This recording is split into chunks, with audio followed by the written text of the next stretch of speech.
La carretera que usa acá es financiada por el Estado, entonces no vengan a negociar esto.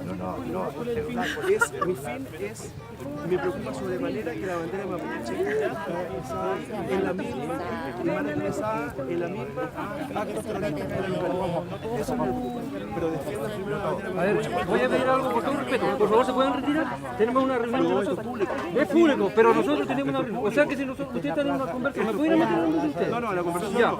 Por favor, quiero pedirle, con respeto, que queremos conversar con nuestra autoridad.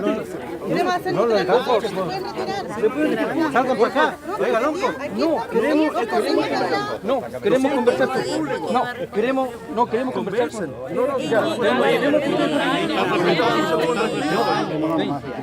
Si estamos conversando con la queremos entender su posición.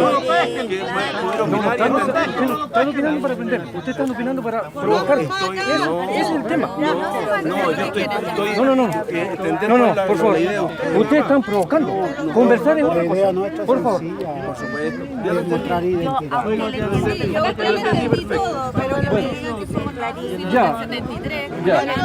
Ya, entonces terminemos el tema. Nadie le ha dicho nada. Terminemos el tema. Para que quede Pero usted lo entendió.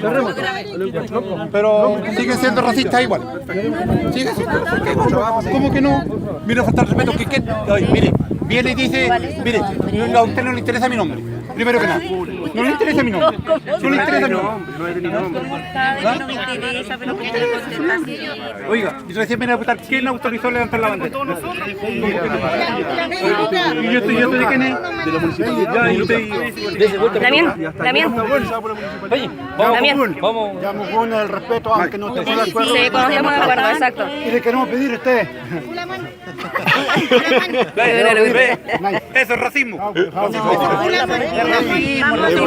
hombre, broma.